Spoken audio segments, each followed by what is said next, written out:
तो नमस्कार जी। आज का मुद्दा है कि क्या अब यूपीआई पर टैक्स लगने वाला है। तो ये जानकारी आपके लिए बहुत ही ज्यादा महत्वपूर्ण हो सकती है। आइए देखते हैं। आप लोगों ने भी सुना होगा कि अब सरकार यूपीआई पेमेंट पर टैक्स लगाने वाली है। कुछ लोगों का कहना है कि हर ट्रांजैक्शन पर 2 से 5 रुपए काटा जाएगा और कुछ लोग कहते हैं कि मंथली लिमिट होगी या फिर कुछ व्हाट्सएप यूनिवर्सिटीज कहती हैं कि गूगल पेमेंट और फोन पे बंद हो सकते हैं। तो क्या अब यूपीआई पेमेंट फ्री नहीं रहेगा? क्या हर ट्रांजैक्शन पर अब वो कटौती लेकर आएगा? तो आज हम ये पूरी सच्चाई, पूरा डाटा, लॉजिक और कुछ कॉमन सेंस के साथ समझेंगे। आइए शुरू करते हैं। यूपीआई क्या है और ये इतना जरूरी क्यों है? यूपीआई मतलब होता है अनफाइड पेमेंट इंटरफेस। ये एक इतनी जरूरी महत्वपूर्ण चीज बन चुकी है आज के टाइम में, जिसने कि पूरे भारत को कैशलेस बना दिया है। जब 2016 में नोटबंदी हुई थी तो लोग लाइन में लगे थे और तभी एक सिस्टम उभरा और उस सिस्टम का नाम था कि मैं क्यों नगद रखूं जब मैं क्यूआर कोड स्कैन कर सकता हूं। आज के समय में हर गली में ठेला वाला भी बोलता है भाई पेमेंट है। 2024 के अंत तक भारत में रोज लगभग 40 करोड़ ट्रांजैक्शंस होती है, जो कि आम आदमी के लिए बिल्कुल फ्री होती है। तो अब सवाल ये है कि सरकार इसे फ्री क्यों रखती है और अब टैक्स लगाने की बात क्यों हो रही है। आइए जानते हैं यूपीआई के पीछे की मिस्ट्री कि यूपीआई फ्री क्यों है।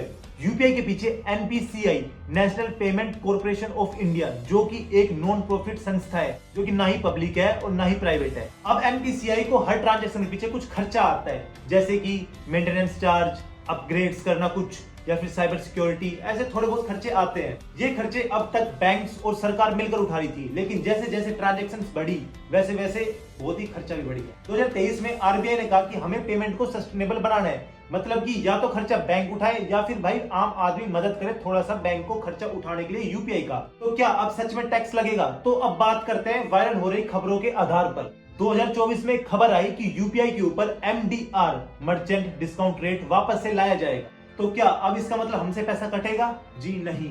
सरकार ने कहा आम आदमी से कोई भी पर्सनल ट्रांजैक्शंस पर कोई भी टैक्स नहीं लगेगा। तो आप, मैं या फिर कोई भी जो रोज सामान खरीदते हैं उनसे कोई भी टैक्स नहीं लिया जाएगा, लेकिन दुकानदारों से उनके ऊपर चार्ज लगाने की चर्चा अभी चल रही है। अब एक छोटा सा सवाल, अगर दुकानदार से 2 रुपए एमडीआर कटेगा तो वो आप लोगों से वसूल करेगा या नहीं? तो इसका जवाब है हाँ जी, बिल्कुल करेगा। अब आता है हिडन चार्जेस और इनडायरेक्ट टैक्सेशन। अब मान लीजिए कि आप लोग दुकानदार से 100 रुपए का सामान लेते हैं और वहीं जब आप उसे ऑनलाइन पेमेंट करते हैं तो बैंक उसके 2 रुपए काट लेता है। तो अब आप बताइए, अगली बार जब आप उसके पास सामान लेने जाओगे तो भाई वो सामान 100 रुपए का देगा या 102 रुपए का देगा? तो ये हुआ ना इनडायरेक्ट टैक्स। सरकार भले ही कहे कि आप लोगों से कोई चार्ज नहीं लिया गया, लेकिन असल में गया तो हमारी जेब से ही ना। तो इसको कहते हैं कि स्टीलेथ इकोनॉमिक। अब सवाल ये है कि सरकार को यूपीआई पर टैक्स लाने की जरूरत क्यों पड़ी? Revenue gap. सरकार के पास डिफेंस, हेल्थ केयर, इंफ्रास्ट्रक्चर, हर चीज के लिए खर्चा बढ़ रहा है और पैसे की जरूरत पड़ रही है। जितनी डिपेंडेंसी डिजिटल पेमेंट पर बढ़ती है उतना ही टेम्पटेशन पे भी बढ़ती है कि अब इससे और पैसा बढ़ाया जाएगा।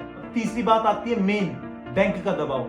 अब प्राइवेट बैंक बोलते हैं कि हम ट्रांजैक्शन फ्री क्यों दें जबकि ट्रांजैक्शन का पीछे का खर्चा हम उठा रहे हैं। तो या तो सरकार अब उन्हें सब्सिडी दे या फिर ट्रांजैक्शन से धीरे धीरे पैसा निकाला जाए। अब इसमें सबसे ज्यादा इंपैक्ट जो पड़ता है वो पड़ता है मिडिल क्लास पर्संस पे। मिडिल क्लास पहले ही जीएसटी, पेट्रोल, ईएमआई, इन्फ्लेशन से परेशान रहता है और अगर अब यूपीआई पर भी 1 से 2 रुपए अगर चार्ज लगने लगे तो उनका महीने का खर्चा 100 से 200 रुपए बढ़ जाएगा और फिर ये धीरे धीरे आदत बन जाती है। जैसे कि पहले पेमेंट पर फ्री मूवी टिकट मिलती थी और अब कन्वीनियंस का नाम देकर 20 से 30 रुपए एक्स्ट्रा ले जाते हैं। तो अब एक आखिरी सवाल कि क्या यूपीआई पर टैक्स लगेगा?